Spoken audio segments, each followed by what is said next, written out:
살아계신 하나님 감사합니다. 부족한 자를 세워주셨사오니 입술을 사용해 주시고 성령께서 감동하셔서 말씀에 있는 것들을 밝히 보며 또 그 말씀을 깨달아 내가 그 말씀과 하나 되어지는 경험이 일어나게 도와주시옵소서. 하나님 아버지, 사랑하는 자들을 기억하시며 말씀을 사랑하는 자들, 사모하는 자들을 일일이 기억하셔서 저들 속에 하나님의 말씀이 생명으로 떨어지게 도와주시고 그 말씀을 인하여 기뻐하며 즐거워하는 자들 되게 하여 주시옵소서. 진실로 지식을 배우는 자들이 아니며 살아있는 말씀, 양식이라 하신 이 말씀이 먹어지고 또 보여지고 들려지고 또 그것이 소화되어 생명으로 네 안에 간직되어지는 영원한 생명으로 저들을 인도하는 것 되게 하여 주시옵소서. 부족한 자를 세워주셨사오니 입술을 사용하시며 성령으로 감동 감화하여 주시옵소서. 시종을 역사하시기를 원하옵고 예수 이름으로 축복하고 기도했습니다. 아멘. 자, 마태복음 7장입니다.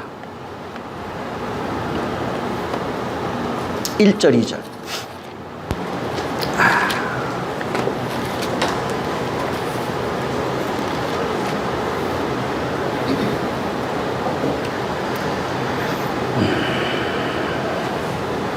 7장 1절 2절 있습니다. 시작. 비판을 받지 아니하려거든 비판하지 말라. 너희가 비판하는 그 비판으로 너희가 비판을 받을 것이요 너희의 헤아리는 그 헤아림으로 너희가 헤아림을 받을 것이니라. 아멘.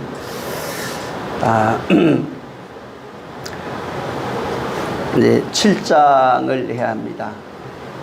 5장 6장에 있는 내용들을 사실은 계속 들어야 되고 또 그 내용들을 알아야 7장에 있는 내용이 좀 더 자세하게 이해가 될 수 있습니다.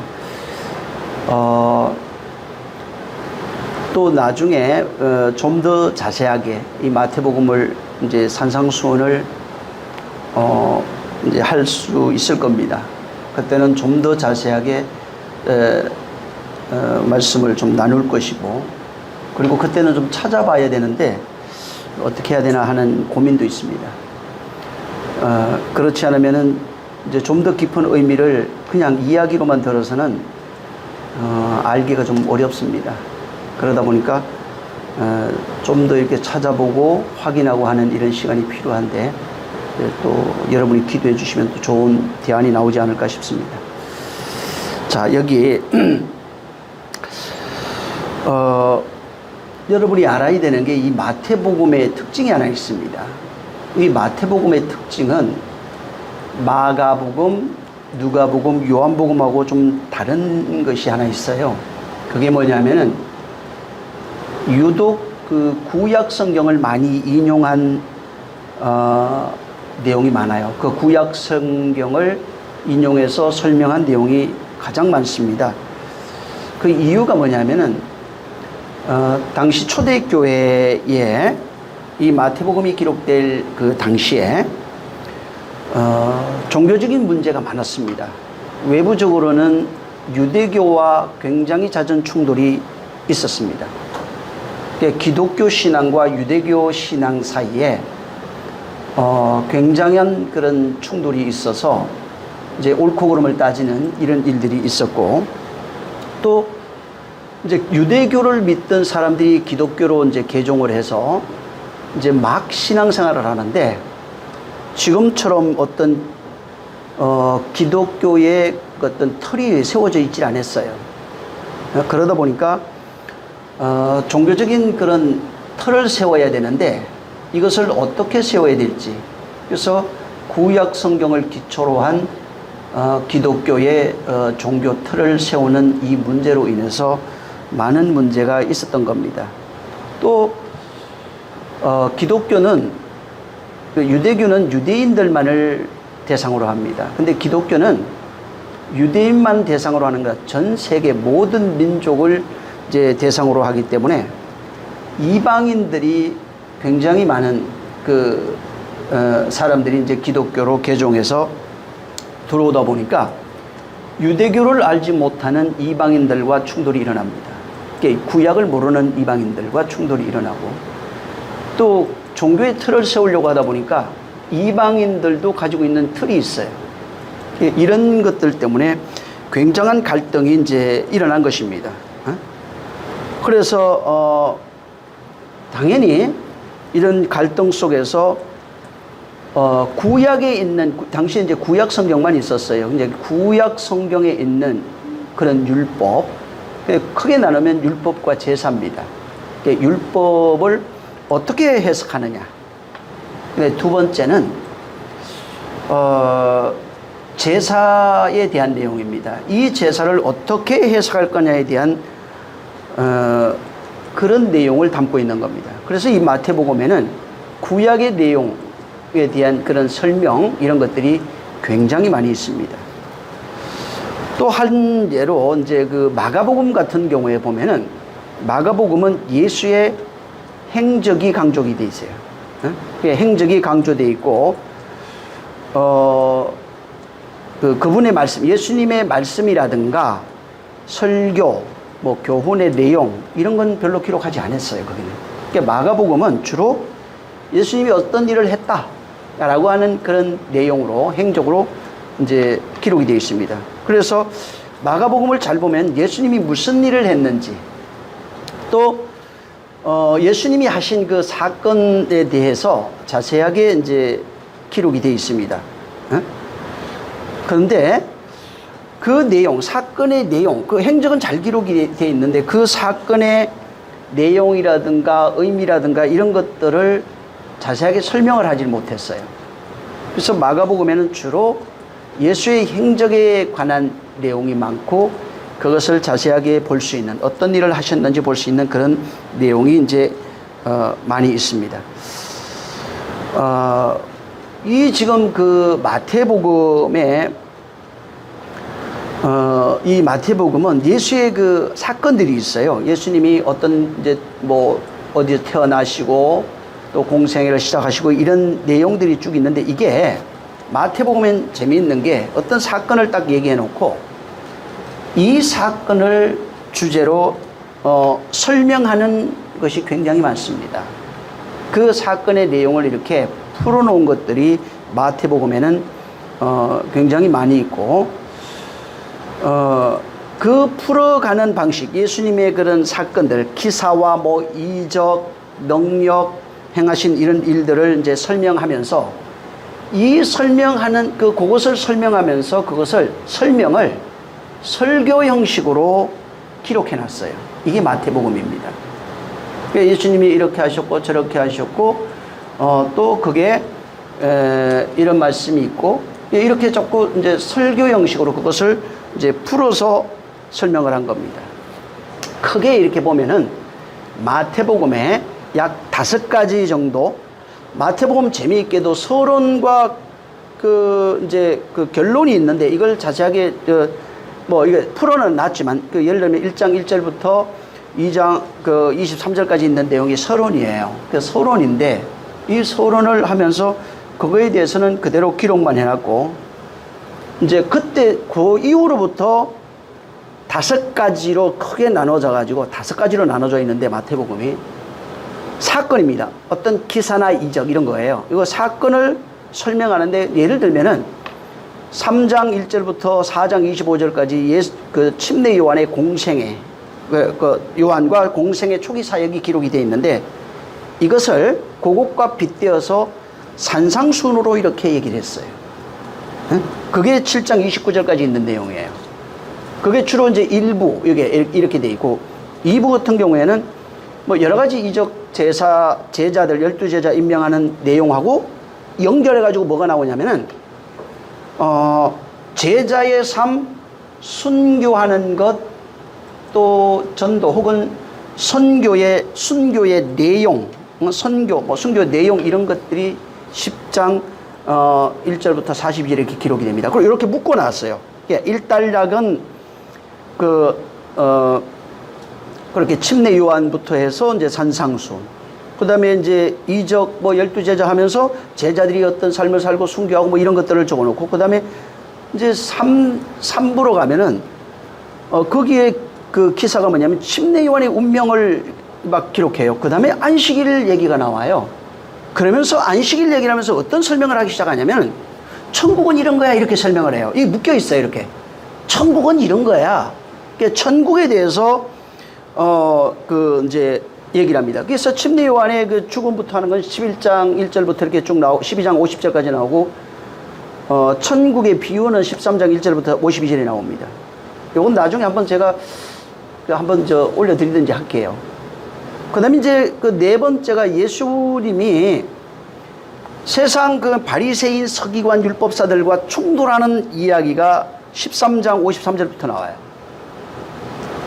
그리고 그것을 풀어서 그거에 답으로 어떤 설교를 하는데 예수님이 설교를 합니다.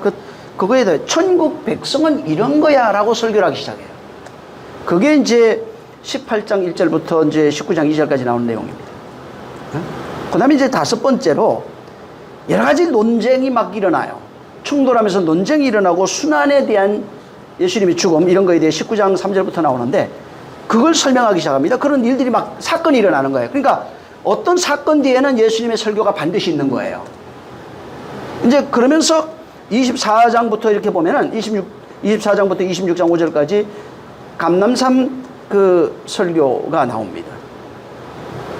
그러니까 이 마태복음은 그런 형식의 어떤 사건이 있으면은 그거에 관련된 설교를 하셔요. 어떤 사건이 있으면 그거에 관련된 또 설교를 하십니다. 계속 이런 식으로 해놨고 나머지 이제 그 26장부터는 부활에 관한 얘기를 하는 겁니다.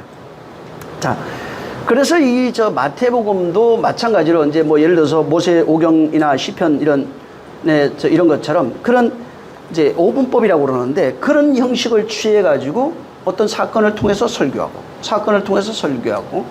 이런 방식으로 서론 결론을 제외한 이게 오분법이라고 그러는데 그 서론과 결론을 제외한 그 오분법의 내용을 취해서 기록해 놓은 겁니다. 그래서 반드시 예수님 설교 전에 어떤 사건이 나옵니다. 사건과 관련이 있어요. 이게 어떤 사건이 일어나면 반드시 예수님의 그런 강화 설교가 나오는 겁니다. 그래서 이제 이렇게 편집하는 그 이유가 뭐냐면은 예수 그리스도의 역사가 있어요. 이제 이게 사건이 나오는데 이 사건을 통해서 예수님의 설교가 이렇게 나오면서 왜 이런 식으로 사건과 예수님의 설교가 있냐면은 이것이 어떤 예수 그리스도의 생애나 역사를 기록하는 것보다 그건 마가복음에 많이 기록이 되어 있어요. 그것보다는 그 사건의 내용이 우리에게 주는 의미에 대한 것이 더 중요합니다. 예수님의 설교 내용이 중요하다. 어떤 사건을 보고 예수님이 하신 내용, 그 설교 내용이 우리에게 굉장히 중요한 겁니다. 아까도 얘기했지만 이 산상수훈이라고 하는 것은 예수님의 어떤 사건 이후에 일어난 이제 산상수훈 설교입니다. 이게. 그래서 이게 산상수훈의 첫 번째 해당이 되는, 그러니까 마태복음에서 첫 번째 설교, 예수님의 설교로 해당되는 내용이 바로 이 산상수훈입니다. 그리고 이 산상수훈의 설교도 있고, 그 다음에 이제 5가지라고 아까 제가 이제 말씀을 드렸는데, 예수님이 이제 이 세상 지도자들과 충돌하면서 전하는 설교 중에 이제 3번째 나오는 이야기인데, 거기에 13장 천국 비유가 나와요. 이게 이제 충돌하신 이후에 천국 백성의 삶을 여기에 이제 기록해 둔 겁니다. 이게 뭐냐? 근데 산상수훈은 이게 그분의 첫 번째 설교입니다. 그리고 이것이 하나님 나라 된 자들의 모습이에요. 하나님의 나라가 어떻게 되어지는지, 아들이 어떻게 되어지는지 이겁니다. 하나님의 마음을 가진 자들의 삶이 무엇인지 이런 내용들이 여기에 산상수훈에 있다면은 13장부터 나오는 내용은 천국에 관한 얘기입니다. 하나님 나라 된 자들의 그 삶을 여기에 표현하고 있어요. 그러니까 천국 된 자의 삶이 어떠한 삶인지가 이 그 13장부터 나오는 그런 내용입니다. 그리고 나머지 이제 뭐 뒤에 있는 그런 그 두 가지 내용은 천국을 이제 감싸는, 천국이 그 모형으로 나타나 있는 이것을 감싸는 그런 내용들이에요.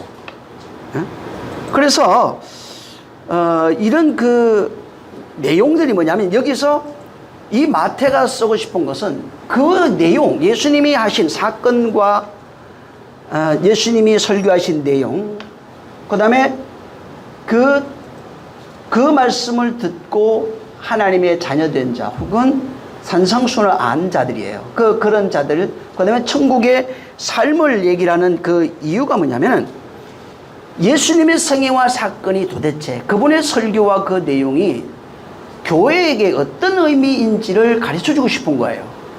그러니까 우리에게, 곧 나에게 어떤 의미인지를 말해주고 싶은 겁니다.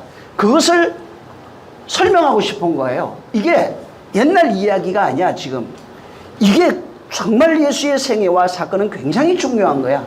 그래서 어떤 사건이 나오면 예수의 설교를 자세하게 해놓고, 어떤 사건이 나오면 설교도 해놓고, 그러면서 하나님의 아들이 되는 것은 이런 거야, 천국의 삶은 이런 거야, 천국이라고 하는 넓은 울타리에서 이렇게 만들어지는 거야 라고 설명을 하면서 이것이 실제 나에게 어떤 게 적용이 되는지를 말하고 있는 게 이제 마태복음입니다.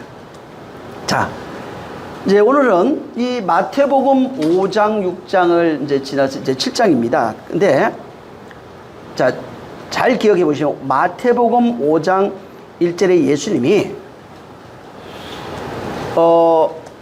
신의 산, 율법의 산을 신의 산이라고 합니다.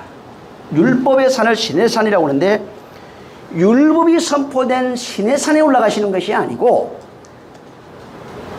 은혜의 산인 이 산상수훈의 산이에요. 은혜의 산인 산에서 율법의 수여자입니다. 율법을 베풀어 주신 그분이 바로 은혜의 산에서 그 율법, 신의 산이 아니라 이 산상수훈을 말씀하신 이 산에 가서, 그분은 율법을 말씀하신 분이에요. 그분이 말씀하신 그 율법의 내용, 진리를 설명하고 있는 거예요.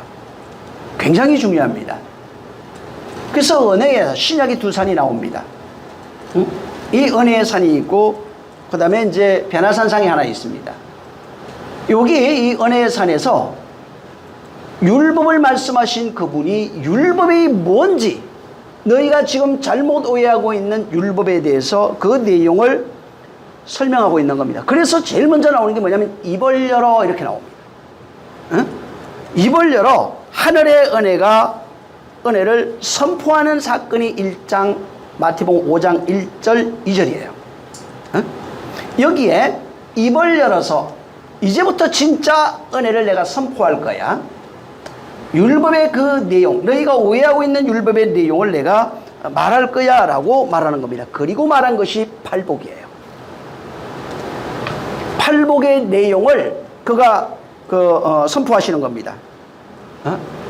그리고 하나님이 이스라엘 백성에게 7안식일을 말합니다. 7의 안식, 7가지 안식, 이렇게 7의 안식, 그러니까 7으로 완성되어지는 이 안식을 지금 말씀하고 있는데, 이 산상수훈을 통해서 7로 완성된 하나님의 백성이 어떤 존재인지를 거기에 말해놓고, 그 다음에 8로 살아가는 것이 무엇인지에 대한 그 내용을 산상수훈을 통해서 풀어놨어요. 그래서 이 팔복은 이 팔복을 알고 있는 자, 이걸 된 자들입니다. 이게 이 백성이야. 하늘의 백성이야. 그리고 이 하늘의 백성 된 자들이 살아가는 삶이 팔복이에요. 연결되어 있어요, 이게. 이게 백성이야. 그냥 같이 연결되어 있는 겁니다. 여러분, 성경에 7안식이 나와요. 이건 이제 다음에 한번 얘기하겠습니다. 7안식이 나오는데, 십계명의 그 내용, 이것이 분리되어 있습니다. 분리되어 있는데 4개가 5으로 이게 돼 있어요. 3개가 4수로 나와요. 그거 보면은. 다시 말하면 거기 잘 보면은 야 우상숭배하지 마 이런 내용 나오죠. 근데 이것이 완성이 되면 어떻게 들어가냐면 안식이 돼요. 그러니까 안식이 돼야 돼요. 그게 3번째입니다. 안식이 된 자가 첫 번째, 두 번째로 통해서 3번째 안식이 와야 됩니다. 그게 7의 모습이에요. 안식이 되면 안식된 자의 삶이 바로 부모 공경으로 나옵니다. 성경에서 그래서 제일 중요한 게 뭐냐면 이 산상수훈도 마찬가지 때 안식에 들어가야지. 그 다음에 사랑하는 자가 돼야지. 이게 신약 성경이에요. 이게 안식이야. 그 다음에 사랑해야지. 사랑 뒤에가 뭐예요? 끝이 아니에요. 사랑 뒤에가 있어요. 성경에. 모든 믿음과 소망, 사랑 중에 완성은 사랑입니다. 맞습니다. 근데 왜 사랑합니까? 부모 공경입니다. 사랑 뒤에 완성은 부모 공경이에요. 그것을 십계명에다가 넣어놨어요. 그래서 안식에 들어간 자가 사랑하는 자가 되는 겁니다. 사랑하는 자가 되면은 부모를 공경할 수 있는 자가 되는 겁니다. 부모 공경하니까 육체의 부모 공경, 이건 비유입니다. 그것은 다음에 한번 또 얘기할 기회가 있을 겁니다. 자, 그래서 여기 산상수훈을 통해서 이 세상에서 팔로 살아가는 삶이 무엇인지를 마태복음 5장 3절부터 12절에 내용을 해놓은 겁니다. 내용으로 적어 놓은 겁니다. 그리고 팔로 살아가는 그 삶을 다시 설명을 하면서 풀어놓은 내용이 이 세상에서 언약의 기둥이 뭐예요? 소금입니다. 소금. 팔로 살아가는 삶을 이 세상의 언약의 기둥으로 기둥인 소금으로 이 내적 생명을 가진 자가 되는 것은 돼서 그러니까 이 팔복이 완성되어 팔로 살아가는 그 삶은 언약의 소금이 된 사람입니다. 소금 기둥이 된 사람이. 다시 말하면 소금은 말씀이라고 그랬죠. 그 생명이에요. 그 말씀의 생명을 간직한 자를 말합니다.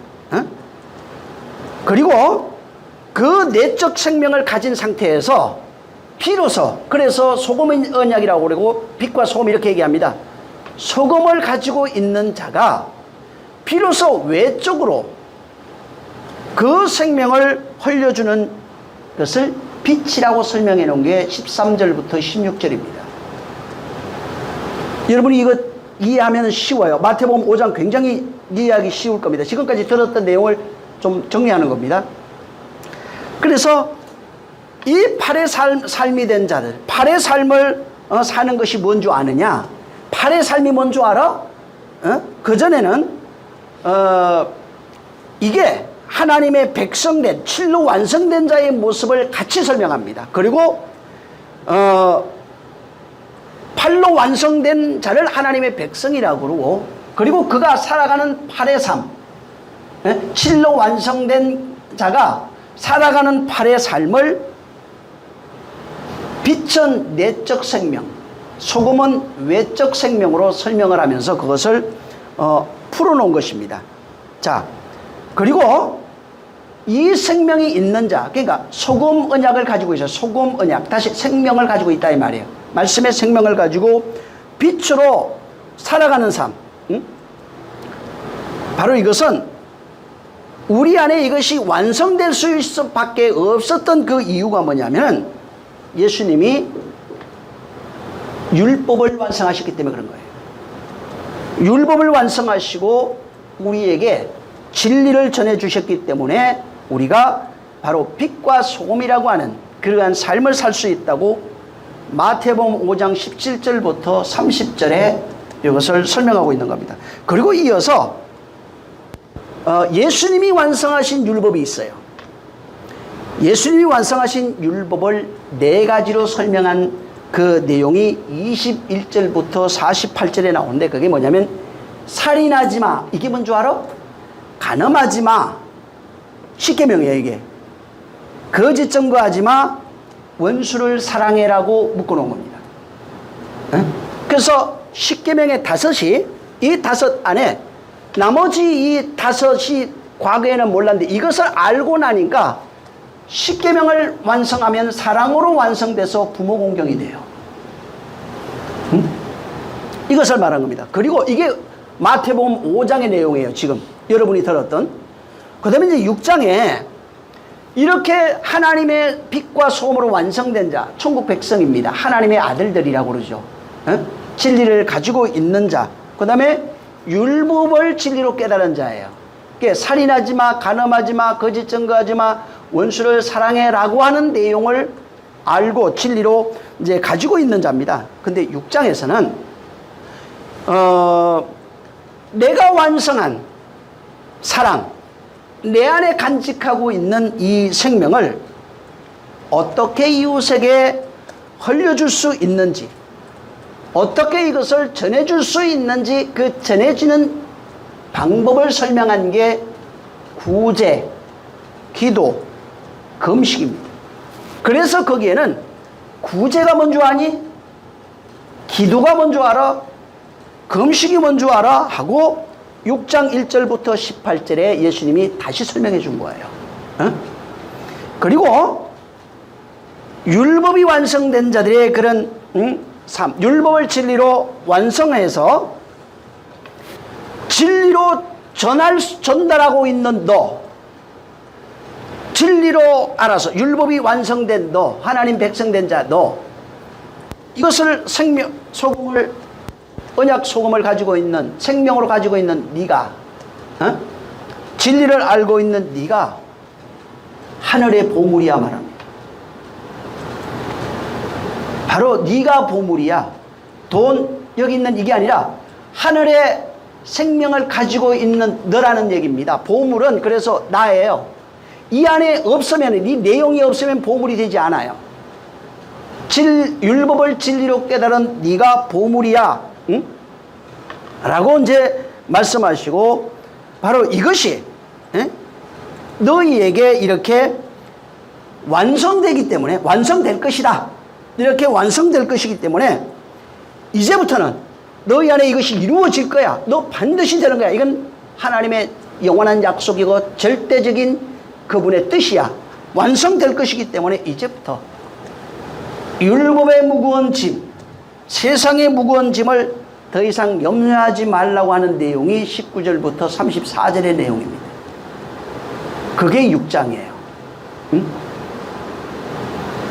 그래서 더 이상 염려하지 않는 자가 됐다는 것은 6장의 그 34절까지 염려하지 않는 자가 됐다는 얘기는 뭐냐면 5장 6장이 이미 완성된 내용이에요.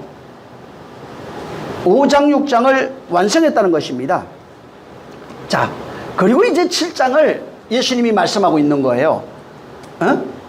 여기 이제 7장 1절 2절에 보면은, 자, 여기 이제 나눠져 있습니다. 여기 이제 분류가 되어 있는데 예수님 설교가 몇 가지가 나와요. 여기에 지금 7장 1절부터 그 끝에 보면 이제 크게 몇 단계로 이제 구분이 되는데, 첫 번째 5절까지는 비판하지 마 내용이에요. 그 다음에 6절은 개와 돼지에게 진주를 던지지 마라. 그 다음에 7절부터 12절에는 구하고 찾고 두드리라. 13절부터 14절에는 좁은 문으로 들어가라. 15절부터 23절에는 열매로 그들을 알리라.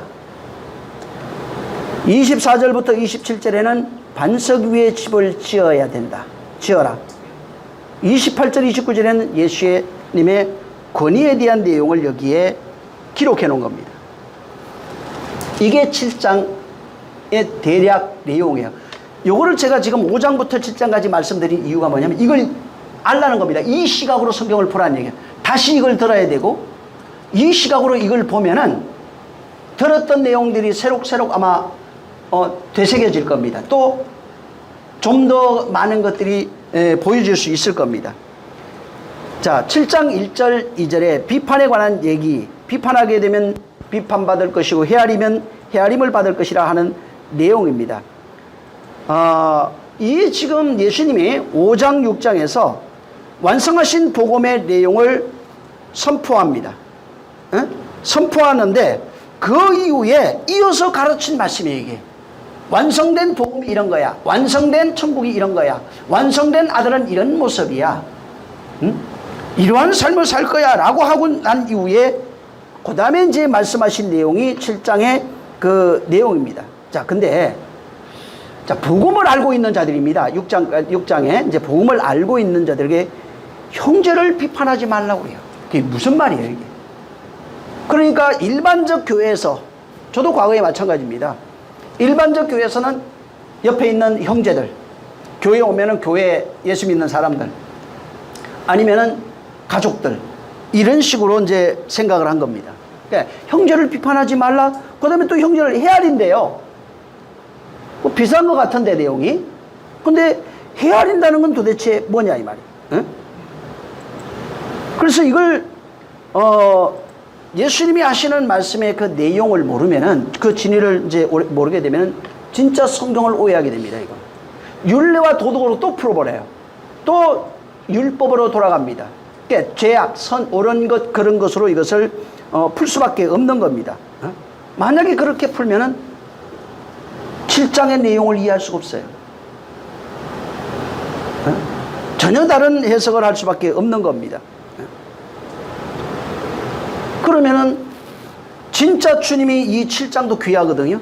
이것을 통해서 생명된 자, 생명으로 살아가는 것, 또 무엇이 우리에게 유익한지, 이런 여러 가지 영적인 내용들을 설명하고 있는데 다시 율법으로 또 끌고 들어가게 됩니다.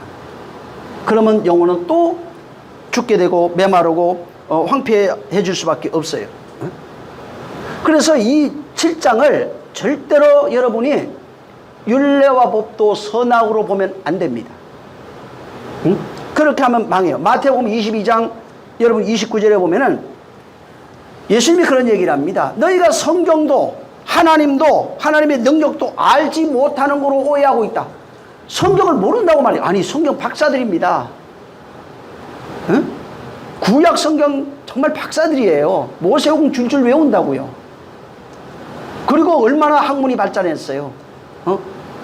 암흑기 400년 동안 성경을 발전시켰습니다. 말라기 이후로. 근데 너희는 성경 몰라. 하나님 능력도 몰라. 그래서 너희가 오해하고 있는 거야. 이렇게 말하고 있는 겁니다. 응? 바울도 로마서 2장 7절, 17절 이하로부터 24절에 보면은 성경을 너희가 알지 못하기 때문에 도둑질하지 말라고 가르치면서 너 도둑질하고 있잖아. 응? 간음하지 말라고 너희가 말하고 있는데 너 간음하고 있잖아. 응? 또 율법을 사랑한다 그러면서 하나님을 욕되게 하고 있잖아. 이 내용을 기록해놨어요. 아니, 바리새인들이에요. 율법사들입니다. 하나님을 알지 못해요. 성경을 몰라서 도둑질하고 있고, 성경을 몰라서 간음하고 있고, 성경을 몰라서 하나님을 욕되게 하고 있고, 율법을 욕되게 하고 있어요. 응? 하나님의 이름을 거기에 모독한다고 나옵니다. 그들이 성경을 몰랐나요? 누구보다 잘 아는 사람들이고, 응? 성경의 박사들입니다. 그럼에도 하나님을 모르는 거예요. 그래서 유대인들이 잘못하고 있는 내용이 뭐냐면은 하나님의 말씀, 율법을 율례와 도덕으로 해석했다는 거예요. 이 성경은 율례와 도덕이 아니에요. 근데 율례와 도덕으로 해석을 하고 거기에 자부심이 있어요. 자기 신학의 자부심, 자기 지식의 자부심, 그거에 대한 고집, 아집, 그런 것들이 똘똘 뭉쳐있는 겁니다. 그래서 하나님을 오해하고 곡해하는 것입니다. 그래서 성경을 자기 식대로 보고 또 성경을 율례와 법도 신학으로 이해해서 그것을 절대로 굽히지 않는 이것이 잘못된 겁니다. 다시 말하면 성경을 자기 보고 싶은 대로 보는 거예요. 그게 무슨 말이냐면 자기 욕망을 따라 성경 본다 이 말입니다. 하나님도 욕망의 대상이 되어버려요. 그게 간음이에요. 응? 욕망을 따라서 성경을 믿어요. 하나님 이렇게 말씀하니까 이렇게 해주실 거야. 그게 욕망이라고요. 욕망을 따라서, 욕심을 따라서 마음에 원하는 대로, 마음에 원하는 것을 하여 본질상 진노의 자녀로 살아가고 있다 이렇게 말합니다. 하나님이 주신 그 내용을 더 모르는 것입니다. 문제는 뭐냐면 이런 사람들이 교사고, 성경에 나와 교사요, 지도자요, 목자요 이렇게 이제 돼 있는데 스스로 율법 교사라고 했을 때 자기의 알고 있는 자기의 윤리적인 것, 문화적이고 도덕적인 이런 것을 가지고 잘못된 가르침을 가르쳤을 때 수많은 사람들이 똑같이 간음하는 자, 살인하는 자, 도덕질하는 자, 하나님의 이름을 욕되게 하는 자, 성경을 욕되게 하는 자가 될 수밖에 없다는 겁니다. 그럼 어떻게 되냐면 하나님을 전부 다 1000명이 앉아 있는데 1000명 전부 다 욕망으로 섬기고 있는 거예요. 그래서 100명이 있어도 1000명이 있어도 거기에 하나님을 물어보면 욕망의 하나님이에요. 전부 다 예수 그리스도가 욕망의 신이 돼 있어요. 다 다르다 이 말이에요. 1000명이. 응? 자기 원하는 대로 믿는 겁니다. 바라는 대로 믿는 겁니다. 응? 하나님을 우상하고 있는 거예요. 예수 그리스도를 우상하는 것입니다. 응? 자, 그렇게 되면 어떻게 되냐면 이것을 성경의 지옥으로 표현해 놓은 겁니다. 하나님을 믿고 싶은 대로 믿고 살다가 죽는 거예요. 그게 지옥이에요. 응? 그러한 가르침을 받아서 살아가고 있는 삶. 목자도 교사, 율법 교사죠. 율법 교사도 지옥 가고. 그래서 너희도 천국 들어가지 못하고 지옥 가면서 남들도 들어가지 못하게 하는 자라 이렇게 말하는 겁니다. 응? 그래서 전부 다 어디 있냐면 천국을 모르기 때문에 아무리 천국이라고는 단을 써도 율법이라고는 지옥에 갇혀 있는 겁니다. 전부 다. 나도 갇혀 있고 너도 갇혀 있고 듣는 자 모든 자 은혜 받았다고 해도 갇혀 있는 거예요. 거기서 나올 방법이 없어요. 왜? 천국을 맛본 자가 없거든요. 그러니까 누가 간정하면 좋아해요. 응? 내가 지옥에 있는 사실을 알지 못하는 것입니다. 응? 그래서 당시 유대인들이 어떤 신학적 편견, 율법을 이해하고 있는 여러 가지 그런 고집들, 이런 것들이 하나님이 본래 말씀하신 그 내용이 있는데 이건 관심도 없어요. 그 안에 있는 진리에 대해서 관심이 없어요. 그냥 하나님의 말씀을 인간이 욕망하고 있는 대로 인간의 욕심을 따라서 율례와 법도로 그냥 선악으로 보고 그것을 해석하고 그렇게 믿게 만들어버리는 겁니다. 그래서 전부 다 욕망으로 율법적 선악의 신으로 받아들이게 되면 어떻게 되냐면 하나님에 대해서 전부 다 내가 원하는 신을 자기 안에 다 만들어버리는 겁니다. 하나님 본래 주신 모습 그대로 자기 안에 가지고 있는 것이 아니라 내가 원하는 신을 1000명이 다 갖고 있어요. 1000명교회면. 10,000명이면 10,000,000교회 같은 그걸 다 갖고 있는 거예요. 그래서 얘기해보면 신이 달라. 하나님 이렇게 해줘야 돼. 저렇게 해줘야 돼. 에? 우리 아들 저 장가 보내줘야 돼. 에? 우리 딸내미 이번에 좋은 대학 들어가야 돼. 전부 다 신이 달라. 욕망은 이름은 같아요. 예수 그리스도 하나님 이름은 같은데 내용이 달라요. 신의 내용이. 내가 믿는 신은 우리 집안에 복 주는 신이에요. 내가 믿는 신은 나에게 건강을 주는 신이에요. 내가 믿는 신은 나에게 우리 가정을 돌봐주는 신이에요. 내가 믿는 신은 사업을 잘되게 하는 신이에요. 전부 다 욕망으로 도배돼 버린 그런 신을 가지고 있는 것입니다. 이게 인간의 보편적 그런 종교성이고 상식이에요. 모든 아담이라면은 이러한 욕망을 가지고 있는데다가 거기에 성경을 욕망으로 해석해 줘 버렸기 때문에 선악으로 해석해 줘 버렸기 때문에 이 사람들이 자아의 신을 만들어 버린 거예요. 그걸 성경은 우상숭배라고 합니다. 자아의 신을 만들면 우상숭배가 됩니다. 내가 원하는 신, 내가 바라는 신, 그게 우상숭배예요. 근데 십계명 제1계명에 너희는 나 외에 다른 신을 내게 두지 말지니라. 출애굽기 20장 3절에 있죠. 자, 이 내용이 뭐예요?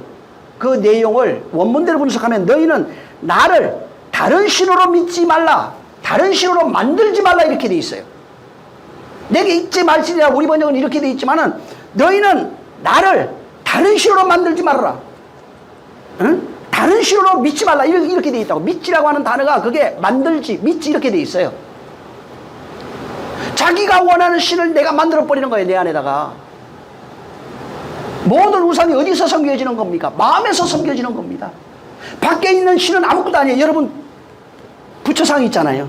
아무것도 아니라고. 이거는 그냥 돌이에요. 근데 문제는 뭐냐면 인격을 부여하고 누가 믿어요? 마음에 그분을 모셔드린 거예요. 그래서 마음에서 그와 연결돼 버린 겁니다. 그게 우상이라고요. 바알부올과 부업하는 거예요. 이건 연결돼 버리는 겁니다. 어디에서 섬기냐? 마음에서 섬기는 거예요. 마음에서 그를 신으로 만들어 버린 거예요. 돌 조각을 혹은 나무 조각을 혹은 보이지 않는 어떤 유명한 유명한 사람들 많잖아요. 아니면 해를, 달을, 별을, 이건 아무것도 아니에요. 근데 마음에서 그를 끌어다가 신으로 만들어 버린 거예요. 그게 욕망의 신이라고요. 근데 예수님도 그렇게 믿고 있다 이 말이에요. 성경을 그렇게 믿고 있는 겁니다. 하나님도 그렇게 자기가 원하는 대로 끌어다가 내가 원하는 신을 마음에 만들어 버리는 것입니다. 그래서 하나님을 율법의 신으로 만들면 우상 숭배입니다. 내가 원하는 선악의 신으로 만들면 우상 숭배예요. 그건 한 모습일 뿐이에요. 그래서 선악과와 생명과가 있는 겁니다. 단편적인 한 모습만 보고 그렇게만 섬기고 의지하면 죽어요. 그걸 율법 아래에 갇혀 있다고 말하는 겁니다. 그걸 지옥이라고 말하는 거예요. 바로 하나님을 오해하는 모든 사람들, 신앙인이죠. 일단 교회 나오면 그래도 예수 믿는 사람들입니다. 하나님을 믿으려고 하죠. 근데 이런 사람들이 오해의 핵심이 뭐냐면 율법의 구조입니다. 선악이라고 하는 이 율법의 구조, 선악의 구조, 인과율의 구조라고 합니다. 여기에 안에서 하나님 선악의 구조 안에서 하나님을 보고 나를 보고 판단하는 겁니다. 뭘로? 선악의 구조로 판단하는 것입니다. 그래서 이 선악의 구조 가지고 이 성경에 있는 내용이 있죠. 이게 이것을 가지고 계속해서 판단하고 또 판단하고 또 판단하고 있어요. 하나님을 선악으로 보는 거예요. 그러니까 말 잘 들으면 복 주고 말 안 들으면 저주하는 신을 만들어버려요. 우상 숭배예요. 모든 사람을 선악의 구조로 보는 겁니다. 잘하면 복 받고 못하면 저주받고, 나한테 잘하면 좋은 사람, 나한테 안 하면 못하면 나쁜 사람으로 보는 겁니다.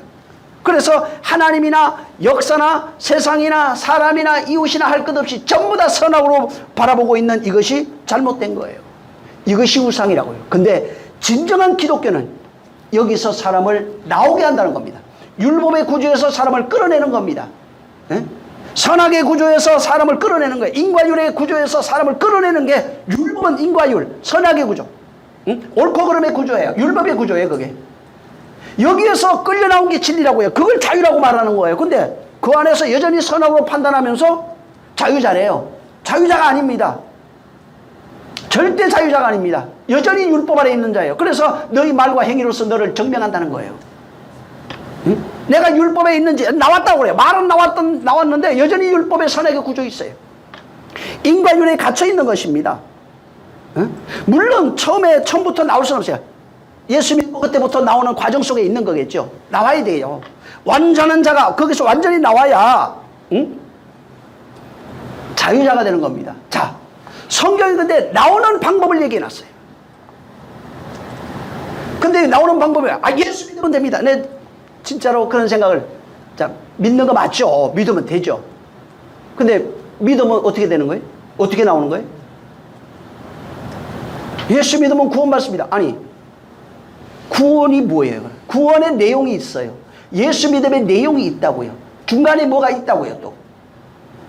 거기서 나와야 되는 겁니다. 근데 성경에 잘 보면 어떻게 되냐면 율법에서 나오는 방법을 믿음이라고 말하지 않습니다. 사실은. 율법에서 나오는 방법이 뭐냐면 율법에서 죽어야 나와요. 믿음은 죽는 방법 중에 하나예요. 믿고 그와 함께 죽어야 되는 거예요. 그래야 나와요. 근데 죽은 적이 없어요. 율법의 구조가 죽어야 된다 이 말입니다. 선악의 구조가 죽어야 되는 겁니다. 혼이 죽어요. 그걸 옛사람으로 표현해 놨습니다. 죽어야 됩니다. 또 어떻게 죽느냐 물으면 또 모를 겁니다. 죽어야 돼요. 나의 죽음이 어떻게 증명이 되냐면 그분의 죽음의 내용을 가지고 있으면 나의 죽음이 증명이 돼요. 응? 믿었습니다가 아니에요. 믿음이라고 하는 것은 그 내용을 가지고 믿고 그 내용, 그분이 주신 것을 가지고 있어야 믿음이 온전케 되는 겁니다. 그걸 행위로 표현해놨어요. 야고보서에서. 응? 그 내용을 가지고 있는 겁니다. 그래서 거기서 율법에서 나오는 방법은 반드시 죽어야 됩니다. 그가 나로 죽고 내가 그로 죽어야 돼요. 응? 그분의 것을 그의 죽음, 그가 나로 죽지 않으면 그게 번제단이에요. 그분이 나로 죽는 게 번제단이에요. 그러면 내가 그분으로 죽으려면 내 것을 그분에게 양에게 안수하는 내용 나오죠, 구약에. 내 죄를 전가하다는 거예요. 전가했을 때 그분과 내가 연결이 됩니다. 양과 내가 연결이 되는 거예요. 그래서 죽는 거는 그분이 죽고 나는 안 죽어요. 그게 이삭이에요. 그가 나로 죽어요. 근데 그분이 나로 죽고 내가 그로 죽는 내용이 뭔지를 모르고 그냥 믿습니다 해버리면은 믿는 게 아닙니다. 이삭을 통해서 계속 가르쳐줘요. 대신 죽을 거야. 근데 대신 죽는 걸 이삭이 알고 있는 거예요. 저게 내 죽음이라는 걸 알고 있는 거예요. 근데 난 안 죽었어요. 근데 내가 그로 죽었다고 하는 것, 그의 죽음을 통해서 내가 알고 있는 거예요. 그래서 내가 그와 연결되어 있는 거예요. 그리고 그분이 죽었어요. 죽은 내용을 내가 가지고 나의 죽음은 진짜 죽음이 어디서 나와요 그럼? 죄악은 죽었어요. 번제단에서 그분이 내를 담당하니까. 죄악은 그분이 대신 죽은 거예요. 선언된 게 아니에요. 죽은 거예요. 죄 없다 선포된 게 아니라 죽은 거라고요. 여기서 그분이 내 죄를 가지고 죽었어요. 내가 연결됐어요. 그리고 나는 그분이 주신 은혜를 내가 들고, 성경은 뭐라고 나오냐면 어깨 매라, 제사장 레위 지파에게 말하는 그 내용입니다. 이걸 매야 되는 거예요. 그분의 은혜를 내가 메고 어디로 들어가냐면 성소에 들어가서 거기서 죽는 건 나예요. 거기서 죽는 것이 바로 혼의 죽음입니다. 거기서 완전한 죽음이 일어나야 돼요. 완전히 죽고 어디까지? 하나님이 험량할 그리스도의 향기가 되기까지 죽어버리면은 그 안에 들어가서 하나님과 만나는 자, 안에 들어가서 선포되는 것은 죄 없다 하는 거예요. 선포는 것에 일어나요. 응? 그래서 율법의 죽음에서 나오지 않는다면 절대로 자유자가 될 수 없어요. 그냥 믿습니다. 아멘. 전 몰라요. 물론 그럴 수도 있어요. 근데 더딜 겁니다. 순종하는 자는 그래도 계속 발전, 내용은 잘 몰라도 순종하면서 자기를 바꿔가는 삶을 살아가고 있는 사람들은 내용을 모르지만은 바뀌어가고 있는 것을 본인이 알기 시작해요. 설명은 못해도, 진짜 믿음은 설명은 못해도 율법에서 한 발 한 발 나오고 있는 것 자신을 발견할 수 있어요. 응? 근데 도무지 변화가 없어요. 그러면은 나온 사람이 아니에요. 여러분, 이 성경 율법을 주신 것은 율법을 잘 지키라는 내용이 아닙니다. 율법을 잘 지켜서 하나님이 기뻐하시는 성숙한 자, 의로운 자로, 기뻐하는 자로 나오라는 얘기가 아닙니다. 응? 율법을 주신 이유는 율법에서 죽으라고 준 겁니다. 응? 율법에 걸려서 너 죽으라는 얘기입니다. 율법에 걸리면 그래서 사망이라고 그러는 거예요. 율법은 그래서 의인은 없나니 하나도 없다고 선포한다고 로마서 3장 10절에 말하고 있어요. 응? 율법을 주신 것은 율법을 딱 받는 순간, 양심을 가지게 되는 순간 율법 안에서 죽어야 되는 겁니다. 왜 죽어야 되냐? 은혜로 살게 하려고. 그래서 율법으로 죽이고 은혜로 살려주는 겁니다.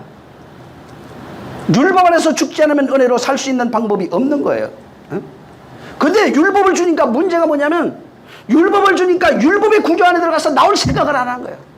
여기서 죽으라니까 죽을 생각을 안 해요. 이걸 가지고 자기 의를 만들어 버렸어요. 기독교인들이 은혜 주니까 은혜를 가지고 자기 의를 만들어 버린 거예요. 은혜 받으란 얘기예요. 그걸 가지고 율법과 은혜를 짬뽕 해가지고 자기 의를 드러내는 존재가 돼버렸어요. 내가 은혜 믿어요. 근데 다시 율법을 지키면서 율법으로 돌아갔잖아요. 그래서 바울이 얘기하잖아요. 어째서 그리스도를 받았는데 율법으로 다시 돌아가는 이해할 수가 없다고. 근데 다 돌아갔어요 지금. 그리고 선악간 율법의 구조 안에 갇혀서 다시 은혜를 말하면서 자기 의를, 행함으로 자기 의를 드러내는 자가 되어버렸어요. 그래서 자기 욕망을 챙기고 거기서 자기 의를 자랑하는 자가 되는 겁니다. 왜? 율법에 죽기 싫거든. 율법에서 안 죽어요. 율법에서 안 죽고 율법으로 자기 의를 챙기면서 은혜는 받고 자기 의로 천국 가려고 그러는 겁니다. 그게. 그래서 기독교인들이 뭐라 그럽니까? 우리는 예수 그리스도의 은혜를 받았습니다. 천국은 행함으로 가는 겁니다. 이거 진짜 뻥입니다. 응? 은혜 받아놓고 무슨 행함으로 천국 갑니까? 행함이라고 하는 단어는 그런 내용이 아니에요. 내 안의 행함이에요. 행함은 내 안에 그 말씀이 되어진 것이 행함이에요. 그래서 행함이라는 단어는 만들어지는 내용이 나와요. 그 단어 속에는. 내가 만들어지는 게 행함이라고요. 내가 하나님의 백성으로 만들어지는 것, 아들로 만들어지는 것, 그리스도로 만들어지는 내용이라고요. 그게 옆에 행하여서 돈 주고 오는 거 아니라고요. 가난한 사람 한번 도와주고 오는 걸 말하는 게 아니란 말이에요. 전도 안 하면 천국 못 간다고 하는 그런 내용이 아닙니다. 그래서 은혜 받고 자기 행함으로 의로워지려고 하는 자는 여전히 율법의 선악의 구조에 갇혀 있는 겁니다. 오늘날 그 내용을 모르니까 구제하세요, 기도하시고 전도도 하시고 그들 죽어가는 거 어떡합니까? 물론 틀린 얘기 아닙니다. 왜? 그들도 살려내야 되니까요.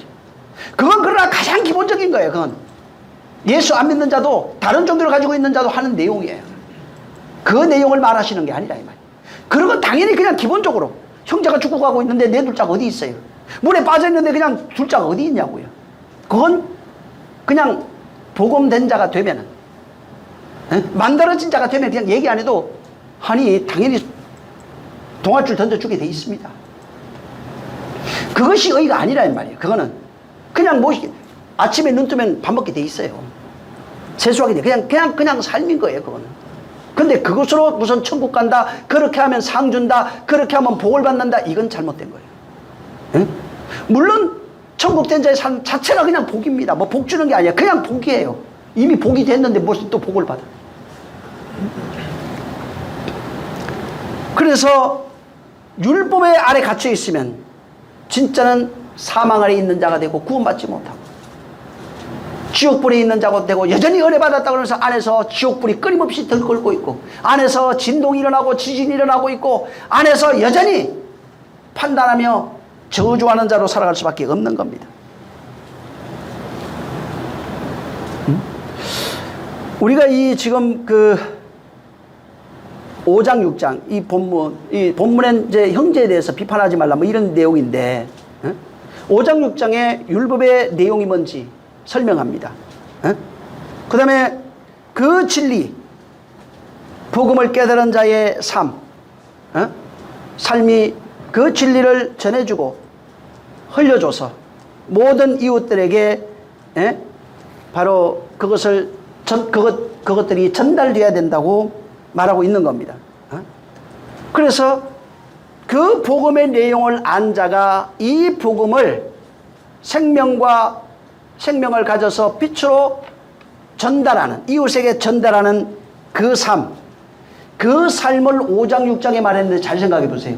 5장 6장이 그러한 내용인데 그게 선악이냐고요. 인과 율의 법칙, 윤리와 도덕이냐고요. 그 내용이 아니라 5장 6장은 한마디로 얘기하면 하나님의 마음이에요. 그냥 하나님의 마음이라고요. 인과 율이 아니에요. 살인하지 마, 간음하지 마, 도둑질하지 마, 구제, 기도, 금식 이런 것들이 전부 다 원수사랑 인과율이 아니라고요. 하나님의 마음이라고요. 그래서 하나님의 마음을 가진 자가 돼서 다시 말하면 진리를 깨달은 자입니다. 진리된 자가 돼서 이웃에게 이 마음을 전해줘라. 이것을 전해줘라 하는 내용이에요. 그건 인과율이 아니에요. 윤리와 도덕이 아니라고요. 근데 그걸 인과율로 바꾸고 있어요 지금. 그건 윤리와 법도가 아니에요. 하나님의 마음이에요. 거기에 하나님의 마음이 있는 거예요. 근데 5장 6장을 인과율로 사람을 대하게 되면 나도 죽고 그도 죽이는 겁니다. 인과율로 이 5장 6장 산상수훈을 얘기를 하게 되면은 원래 하나님이 아들로서 말씀하신 내용과는 완전히 다른 내용이 되어버리는 겁니다. 여기 지금 비판하지 말라고 합니다. 이 비판이라고 하는 단위가 이게 참 많이 나와요. 크리노라고 하는 이 이제 단어인데 굉장히 많습니다, 이게. 왜 이 중요하니까 이거 써놓은 거예요. 이 산상순 5장, 6장, 7장에 있는 단어들은 참 중요한 게 많습니다. 이건 꼭 한 번씩 보시는 게 좋습니다. 심판하다, 뭐 판단하다, 결정하다 이런 뜻이에요, 커리노가. 근데 이게 그냥 단순히 인과율로 누구를 뭐 비판하는 정도, 뭐 판단하고 결정하고 이런 거를 말하는 게 아니라 이 단어는 어디에 전부 다 쓰여져 있냐면 하나님이 인간을 심판할 때 쓰는 단어가 커리노예요. 우리가 뭐 내가 판단해가 저 나쁜 놈, 착한 놈 뭐 이런 얘기를 하는 게 아니에요. 이 단어는 마태복음 19장 28절에도 나와요. 거기에 12지파를 심판하리라 할 때 그 심판의 단어가 크리노입니다. 하나님이 인간을 심판하는 내용을 쓸 때 이 크리노라는 단어를 써요. 요한복음 3장 17절에도 세상을 심판하려 함이 아니요 할 때 그 심판이 이거예요. 18절에 심판하지 아니할 것이요 저를 믿는 자는 심판을 받지 아니할 것이 할 때 그 심판이 크리노입니다. 벌써 또 믿지 않는 자는 심판을 받았느니라 할 때 그 심판이 크리노입니다. 계시록 16장 그 5절에 시방도 계신 거룩하신 이여 이렇게 심판하시니 의로우시다 할 때 그 심판이 크리노예요. 그러니까 전부 다 보면 하나님이 인간을 심판하는 그런 내용. 로마서 2장 1절에도 그러므로 남을 판단하는 사람아 할 때 이 판단이 그 다음에 너희는 핑계하지 못할 것이다. 너희가 정죄하는 인하여 판단을 받을 것이다 할 때 그 판단이 전부 다 크리노로 되어 있어요. 하나님 앞에 너 판단받게 될 거야. 그 내용입니다. 자, 여기 지금 주님이 이 심판이라는 판단을 받지 않으려면은 판단하지 않으려면 판단하지 말라 이렇게 말씀합니다. 그래서 여기 비판하지 않으려면 비판하지 말라 이렇게 돼 있어요. 근데 이 뜻을 이해해야 됩니다. 사실은 판단이라는 단어도 이 커리노는 인간이 할 수 있는 단어가 아닙니다. 인간이 뭐 이웃을 판단하고 다른 사람을 판단하고 형제를 이거 권위를 준 적이 없어요. 성경에도 분명히 우리가 형제를 판단하지 말라고 그래요. 판단하실 일은 하나님 한 분밖에 없다고 그랬어요. 인간에게 판단의 권한을 준 적이 없어요. 근데 사람은 율법적 시각을 가지고 사람을 판단하기 시작합니다. 다른 사람을 판단하는 일도 하나님밖에 없어요. 인간은 판단할 능력이 없어요. 마태복음 19장 28절 아까 얘기했지만 너희가 12보좌에 앉아 이스라엘 12지파를 심판하리라 이렇게 되어 있어요. 이 7장에 여기도 뭐 심판하지 말라고 되어 있어요. 19장에 심판은 하리라고 되어 있어요. 자, 여기는 심판하지 말라 이렇게 되어 있고 19장에는 심판하리라 이렇게 되어 있고 좀 반대잖아요. 여기 심판하면 안 되고 저기 심판하라고 그러고 어떤 게 맞는 거예요? 그래서 율례와 도덕으로 보면은 도무지 이해할 수 없는 겁니다. 여러분 고린도전서 여기 놔두고 6장을 한번 보세요. 2절.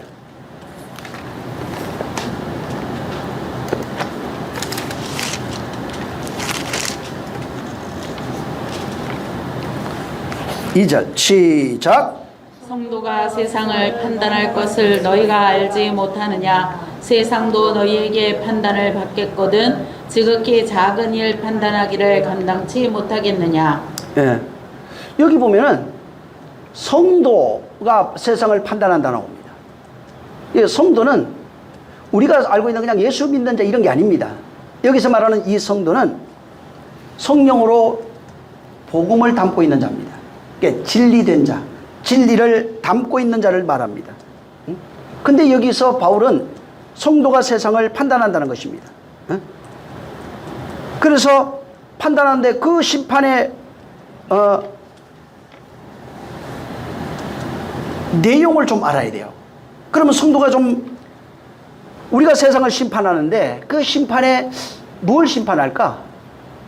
뭐를 판단하느냐. 그러니까 자꾸 이렇게 또 어떻게 이해를 하게 되냐면 선악으로 판단하는 게 저건 나쁜 놈 좋은 놈 이거는 옳은 거 틀린 거 이런 걸 말하는 건지 근데 성경은 또 우리가 하나님의 심판에서 면제된답니다. 그러면은 우리가 복음 전했는데 저들이 안 믿는 그걸 심판한다는 건가? 하나님이 그들을 저주한다는 거야? 내 말 안 들어서. 내가 복음제 너 지옥 간다. 이게 내 말 안 들어서. 이런 내용을 지금 말하는 건가? 응? 그런 내용이 아니에요. 그게 아니라 예수님께서 완성하신 율법이 있어요. 그 율법이 율법의 내용 진리죠. 진리 곧 복음이라고 하는데 이것을 마음에 가지고 있으면 율법의 선악의 구조로 살던 자가 마음의 진리가 되면 그 율법을 진리로 깨달으면 그 진리에 의해서 율법의 감옥에서 나오게 됩니다. 선악의 구조에서 나오게 되는 것입니다. 자, 보세요. 우리가 복음을 전합니다. 그가 그 복음을 전달받아서 그 복음을 믿고 그가 그 복음의 내용을 가지게 되면 그도 똑같이 율법의 내용에서 나오게 돼요. 이게 심판이라고요. 응? 율법이 심판받는 거예요. 그것을 바울은 죄가 심판을 받는다 이렇게 나옵니다. 죄악이 심판을 받는다 이렇게 말합니다.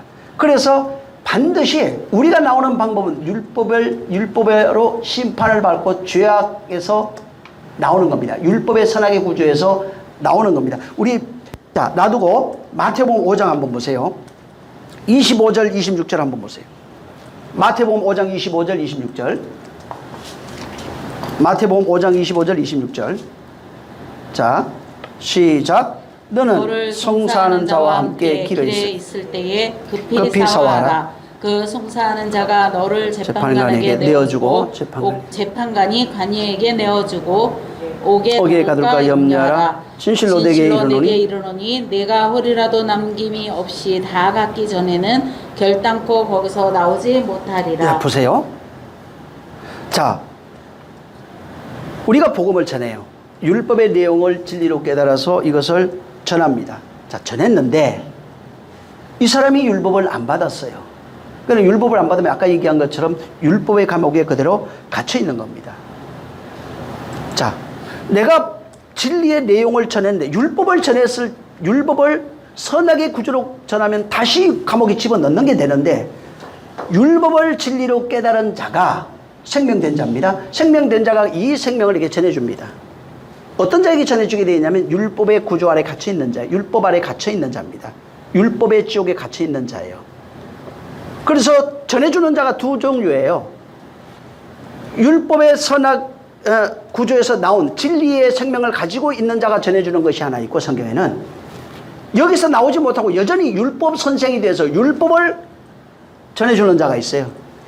율법을 그대로 전해주는 자는 여전히 율법의 감옥에 다시 집어쳐넣는 자가 되는 것이고 율법을 진리로 깨달아 생명을 가진 자가 돼서 생명된 자가 이것을 전해줄 때는 생명을 전달하는 빛이 되는 겁니다.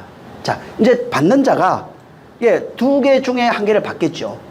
율법을 받으면 여전히 율법 지옥에 갇혀 있는 것이고 자, 또 생명을 전해주는데 생명을 받으면 생명된 자로 나오기 시작하는 거예요. 자, 여기에 문제가 있어요. 여기 지금 성도라고 말하는 거는 여기 있는 사람, 율법에 있는 사람을 말하는 것이 아니라 복음의 진리를 알아서 생명된 자가 말하는 거예요. 그게 성도예요. 이 생명을 이들에게 전해줬어요. 자, 전해줬는데 이 사람이 이걸 안 받아버린 거예요. 이 사람도 그래서 대상이 두 가지 조건으로 나타나요. 에? 받든 안 받든. 자, 이 사람이 안 받으면 어떻게 되는 거예요? 여전히 율법의 지옥에 갇혀 있게 되는데 이것을 성경은 하나님의 심판이라고 해놓은 거예요. 이해하시겠어요? 하나님의 심판이 나중에 죽어서 이런 게 아니라 율법 아래 갇혀 있는 것 자체가 심판이라고요. 이 생명을 전해줬는데도 받지 않아요. 그게 그냥 심판이라고요. 그래서 요한복음 3장에 그 내용이 자세하게 나와 있어요. 그 이름을 믿지 않는 자는 심판을 받아요. 이미 받았느니라고 나와요. 거기는 받았느니라, 이미 받았느니라 18절에. 그러니까 이걸 전해줬는데 안 받아요. 그러면은 이미 심판을 받았느니라. 율법의 구조 아래서 바로 이미 심판을 받았느니라. 근데 여기 형제를 심판하지 않는 것, 이거는 자 보세요. 심판 아래 있어요. 지금 형제가 율법이라고 하는 구조 아래 갇혀 있는 거예요. 이게 이미 심판이라고요. 이게 심판인데 근데 내가 여기서 자유케 하는 진리, 내가 가지고 있는 이 생명을 이 사람에게 전해줬어요. 그래서 이 사람이 이것을 전했는데 이 사람이 이것을 받았어요. 덜컹 받아가지고 이게 아니라고 튀어나와 버렸어요. 그러면 형제를 심판하지 않는 자가 되는 거예요. 우리가 말하는 심판이라는 건 정작 이게 이런 개념이 아니고, 이해하시겠어요? 이게 무슨 얘기인지? 내가 성도가 생명을 전해줬어요. 안 받아요. 율법의 지옥의 심판 아래 갇혀 있는 거야. 여전히 하나님의 심판 아래 있는 것이고, 그래서 스스로 심판받는 자가 되고, 내가 이걸 전해줬어요. 이걸 받고 튀어나와 버렸어요. 형제를 심판하지 않는 자가 된다 이 말이에요. 이 1절의 내용이 그거예요. 응? 형제를 심판하지 않는 자. 그래서 바로 성도는 형제를 심판하지 않는 자라고 하는 것은 이가 내가 전해준 이 진리의 내용을 들어서 이것을 믿고 그것을 가져 나온 자가 되면은 심판하지 않는 자가 되고, 내가 이걸 전해줬는데 너희가 세상을 판단할 줄 모르냐, 바울이 얘기하잖아요. 너희가 세상을 심판하지 모르냐, 12집 앉아서 보좌에 앉아 심판한다. 이게 뭐냐면 내가 이 생명을 전해줬는데 거절해. 그러면은 요한복음 3장 18절이 이루어져 버리는 겁니다. 심판하는 자가 된다 이 말이에요. 그가 여전히 하나님의 심판 아래 있다 이 말이에요. 그의 심판이 율법이에요. 율법의 지옥에 갇혀 있다는 것입니다.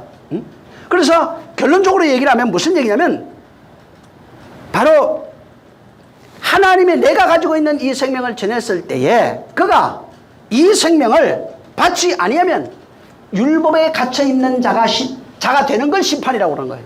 받으면은 그가 형제를 심판하지 않는 자가 되는 거예요. 왜? 거기서 나와버리니까. 그래서 그것이 형제 심판이에요. 믿으면은 형제 심판하지 않는 자가 되고, 거절하면은 형제 심판하는 것이 돼요. 그걸 하나님의 심판이라고 얘기하는 겁니다.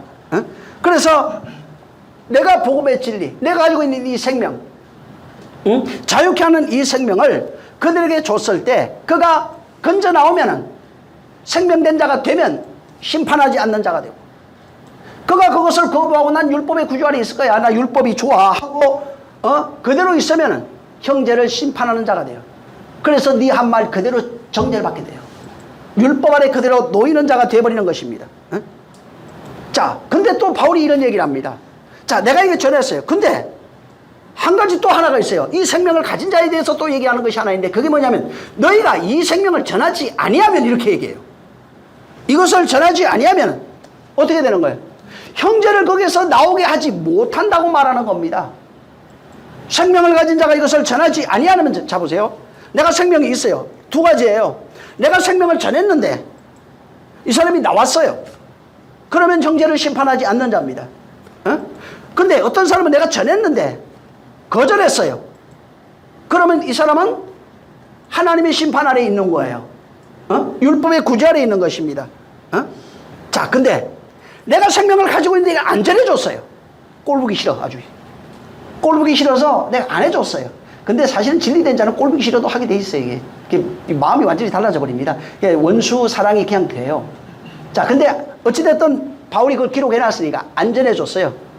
그러면 여기 지금 7장에 비판 나오죠. 형제를 비판하는 자가 돼요.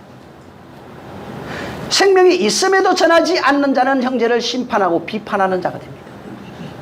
그게 여기 내용이에요. 에?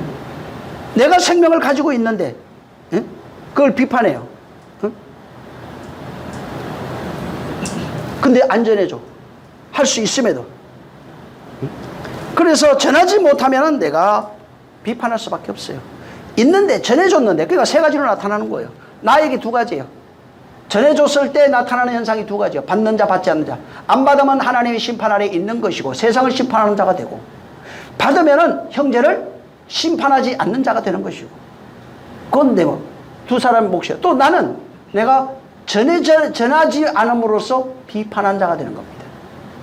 욕하고 비판하고 뭐 잘못해서 야 걔 보니까 그때 돈 저 빌려가 안 갚더라 이게 아니고 복음에 관한 얘기입니다. 전부 다 여기 지금 천국 복음을 말하고 있는 거예요. 예수님이 비판이 그래서 생명을 가지고 있으면서 전하지 않아도 비판이에요.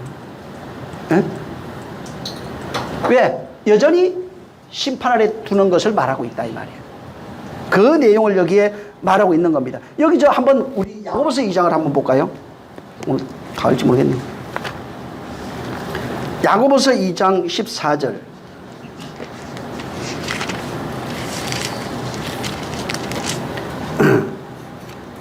한번 뭐 시간이 할 수 없으니까 그냥 2장 14절부터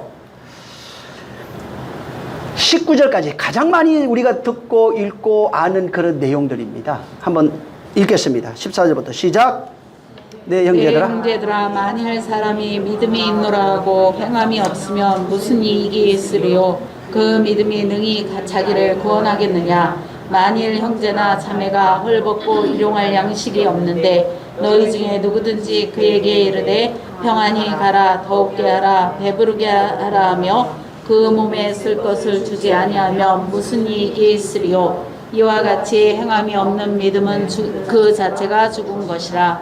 혹이 가로되 너는 믿음이 있고 나는 행함이 있으니 행함이 없는 내 믿음을 내게 보이라. 나는 행함으로 내 믿음을 내게 보이리라. 내가 하나님은 한 분이신 줄 믿느냐. 잘 아는도다. 귀신들도 믿고 떠느니라. 보세요. 여기 그냥 여러분이 이거 읽었는데 자, 그 심판 아래 갇혀 있는 자, 율법 아래 갇혀 있는 형제를 자유하게 못하면은 그 형제가 계속 심판을 받는 겁니다. 그 내용을 여기 비유로 해놓은 거예요. 그냥 제가 설명을 합니다. 그래서 여기 보면은 형제를 자유하게 못하면은 그에게 양식 못 주면은 먹을 거 안 주면 이 얘기예요. 필요한 것이 있는데 그걸 주지 못하면은 그게 무슨 사랑이냐? 말도 안 된다. 그게 무슨 믿음이냐? 이 얘기입니다. 그래서 형제를 계속 심판하는 거예요. 먹을 걸 안 주면 계속 심판하는 거예요. 내 안에 문제는 근데 여기서 잘 보세요. 있는 사람은 양식을 가지고 있는 사람은 양식을 준다는 거예요. 자, 문제는 내가 안 줬어요. 내 안에 복음의 진리가 없으면 생명을 깨달은 것이 없으면은 절대로 줄 수 없다는 얘기입니다. 그래서 주지 못하는 자를 성경에는 어떻게 표현하고 있냐면은 그 안에 없음으로 양식이 없음으로 주지 못한다고 돼 있어요. 그게 양식이 없는 것이 들통나버린 겁니다. 주지 못했다는 말을 그래서 내가 안 준다는 걸로 표현하는 것이 아니라 안 주면은 내가 비판인데 그 왜 비판이 되냐면은 양식이 없다는 것이 드러나 버린 거예요. 양식이 없는 것이 내 안에 폭로돼서 내가 하나님의 심판 아래 있는 거예요. 그래서 너희가 심판받는다고 나온 거예요. 형제를 비판하면 너희가 비판받는다는 말이 양식이 없는데 양식을 주지 못해서 양식이 없는 것이 공개돼 버린 거예요. 양식이 있으면 주게 돼 있는데 요셉처럼 양식이 없으니 못 줬다는 겁니다. 양식이 있는 척해도 안 되는 거예요. 그래서 양식이 없으므로 양식이 없는 건 뭐예요? 여전히 율법 아래 갇혀 있다는 것입니다. 그래서 하나님 앞에 심판받는다는 겁니다. 그래서 이게 어떤 것을 전해주느냐. 생명을 가지고 전해준 자가 되면은 비판하지 않는 자가 되고 나오면은 그가 스스로 거절하면 하나님의 심판에 있게 되는 것이고 그리고 또 이 사람이 내가 전해주지 못했어요. 왜 전해주지 못했냐면 성경에는 야 네가 일부러 이런 얘기를 하는 게 아니라 야 전해주지 못한 거 보니까 너 안에 없는 거네 이 얘기를 하고 있는 겁니다. 네 안에 없는 거는 똑같다는 얘기예요. 여전히 너는 율법의 선악의 구조 아래 갇혀 있는 자로구나 이렇게 얘기하는 겁니다. 응? 이거를 얘기하는 겁니다. 그래서 내 안에 전해주지 못했다는 것은 하나님이 보실 때 네 안에 복음의 생명이 없다는 얘기예요. 그러므로 네가 비판을 받게 된다고 말하는 게 이 7장 1절이에요. 여러분 지금까지 한 얘기를 잘 이해해야 됩니다. 지금부터 한 얘기 참 중요한데 문제는 시간이 다 됐어요. 요건 다음 시간에 할 텐데 다음 시간에 오실 때 욥의 친구에 대한 얘기를 꼭 읽고 오세요. 거기에 어마어마하게 중요한 내용이 있습니다. 욥의 세 친구가 나와요. 여러분 욥의 세 친구를 들으면서 이 욥의 세 친구가 말한 것이 율법적으로 틀린 것이 단 한 군데도 없어요. 근데 하나님은 그들이 잘못됐다고 말했어요. 왜 잘못됐는지를 한번 고민해 보세요. 이게 오늘 말씀드린 내용의 모습을 그대로 이 욥의 세 친구가 다 가지고 있어요. 그러면 이 내용을 알면은 앞으로 이게 율법의 구조 아래 갇혀 있는 자와 그렇지 못한 자, 전하는 자, 전하지 못하는 자. 심판이 우리니까 내가 내 형제를 미워, 이놈은 너 나쁜 놈이, 이게 얘기가 아니라고요. 그거 아예 버리셔야 돼. 머릿속에서 아예 그냥 삭제시켜버려야 돼. 그건 율법이에요. 율법의 구조예요. 비판에 대한 얘기예요. 거기에 비판이 나와요. 거기에 엘리바서, 빌닷, 소발 다 나옵니다. 엘리후까지 나와요. 사실 4명이에요. 근데 여기에 나중에 하나님은 욥을 편을 들어줘요. 왜 그랬을까? 여기에 비판이 다 나와요. 한번 꼭 읽어보시기 바랍니다. 그래서 이게 정말 여기 형제를 비판하는 것, 이게 그냥 판단하고 너 죄에 졌어 안 졌어 이 얘기가 아닙니다. 다시 말하지만 이 구조예요. 생명된 자가 생명을 전해줬는데 나오면 심판하지 않는 자입니다. 형제를 스스로 안 나오나 거부해. 그러면 하나님이 심판 아래 놓여 있는 거예요. 그 율법 아래 있다, 지옥에 있다 이렇게 표현했어요. 근데 이제 나예요. 자, 내가 이걸 전해줬는데 전해준 것이면 뭐예요? 네 안에 생명이 있는 것이 증명되었다는 거예요. 그런데 나는 뭐예요? 자유자라는 것이 증명된 거예요. 근데 내가 전해주지 못했어요. 전해주지 못한 건 뭐예요? 너희 안에 생명이 없다라고 하나님은 판단한다는 거예요. 그래서 비판받는 자가 비판받는다는 게 이거예요. 나예요. 전해주지 못하면 내가 비판이라고요. 왜 비판이냐? 네 안에 생명이 없는 것이 드러난 거예요. 그게 비판이라고요. 그래서 하나님이 심판 아래 있는 거예요. 여전히 나도 그러면 율법 아래 있는 겁니다. 그래서 전하는 자의 모습이 2가지예요. 생명 가지고 전한 것과 생명이 없이 전하는 것이 나오고, 받는 자의 모습이 2가지예요. 생명된 자로서 나오는 자가 있고 생명으로 나오는 자가 있고 나오지 않는 자가 있어요. 나오지 않으면 하나님의 심판 아래 있는 것, 곧 율법 아래 그대로 있는 것이고, 나오면은 자유자가 되는 것이고 심판하지 않는 것이 되는 것이고. 나는 그래서 형제를 판단하는 너는 누구냐 이렇게 얘기해요. 너 어떤 사람이냐? 판단하는 그 판단으로 너가 하나님을 욕되게 하느냐? 무슨 얘기냐면 내가 생명이 없으면서도 율법의 구조를 가지고 지금 율법의 구조 아래 갇혀 있는 자들을 여전히 판단하고 있는 그 판단. 그래서 너도 판단받고 너도 판단받는 거예요. 둘 다 죽는다 이 말이에요. 그 내용을 성경에 기록해 놓은 거예요. 이 지금 마태복음 7장에 이걸 시작하는 겁니다. 예수님이. 이 내용을 이해하셔야 돼요. 그래서 다음 시간에 이어서 이 욥의 친구들에 대한 얘기를 좀 하겠습니다. 이건 뭐 길진 않아요. 근데 빨리 끝나겠네. 그럼 다음 시간에. 욥의 친구들이 왜 하나님이 그들을 옳다고 말씀하지 않았는지, 그리고 왜 욥이 반드시 그들을 위하여 제사를 드려야 되는지, 이 내용을 알아야 됩니다. 욥이 그들을 위하여 기도하지 않으면 이 사람들은 자유자가 될 수가 없습니다. 근데 우리는 이야기로 읽었잖아요. 그게 왜 그런지. 근데 욥의 친구들은 욥의 기도로 인해서 자유자가 될 수 있어요. 이 내용은 다음 시간에 얘기하겠습니다. 한번 읽고 오시기 바랍니다. 기도하겠습니다. 기도할 때 정말 내 받은 대로 주여 내가 세상을 판단하는 자가 되게 하시고, 판단해야 됩니다.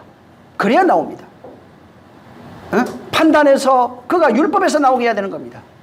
또 형제를 판단하지 않는 자가 되게 하시옵소서. 그가 나오면 판단하지 않는 자예요. 또 내가 비판받지 말아야 됩니다. 비판 헤아리는 그 아리로 헤아림을 받게 됩니다. 내가 진리된 자가 되지 못하면 여전히 나는 헤아림을 받는, 비판받는 자가 됩니다. 이 내용을 알고 주여 내 평생 세상을 판단하는 자가 되게 하시고 형제를 판단하지 않는 자가 되게 하시옵소서. 이 2가지 내용으로 기도하기 바랍니다. 기도하겠습니다. 하나님 아버지 감사합니다. 우리를 축복해 주셔서 너희가 세상을 판단할 줄 모르느냐, 진실로 우리는 세상을 판단하는 자가 되게 하여 주시옵소서. 진리된 자만이 판단할 수 있고 생명 가진 자만이 판단할 수 있고 또 자유한 자만이 판단할 수 있사오니 이와 같이 세상을 판단함으로써 사망 안에 놓인 자들을 바로 형제를 판단하지 않는 자로 세우는 자가 되게 하시고, 또 우리는 비판하되 비판받지 않는 자가 될 수 있도록, 그래서 정말 우리는 하나님 앞에 판단을 받지 아니하나니 라고 바울이 말한 것처럼 절대로 우리는 하나님 앞에 판단받지 않는 자, 판단받는다는 말은 여전히 율법 아래 있다는 얘기오니 주여 우리 하나님 앞에 판단받지 않는 자로 우리가 세워져 가게 도와 주시옵소서. 성령이 오늘도 함께 하시기를 원하며 예수 이름으로 축복하고 기도했습니다. 아멘. 주님이 가르쳐 기도가 마칩니다. 하늘에 계신 우리 아버지여 이름이 거룩히 여김을 받으시오며 나라에 임하옵시며 뜻이 하늘에서 이룬 것 같이 땅에서도 이루어지리이다. 오늘날 우리에게 일용할 양식을 주옵시고 우리가 우리에게 죄진 자를 사하여 준 것 같이 우리의 죄를 사하여 주옵시고 우리를 시험에 들게 하지 마옵시고 다만 악에서 구하옵소서. 나라와 근세와 영광이 아버지께 영원히 싸움나이다. 아멘. 감사합니다. 하나님 아버지 감사합니다. 정말 비판하지 않는 자로서 세워져 가게 도와주시옵소서. 성령이 역사하여 주시옵소서. 하나님께서 함께 하시고 복을 주시옵소서. 자, 우리 모든 영광을 하나님께 돌립니다. 수고 많이 하셨습니다.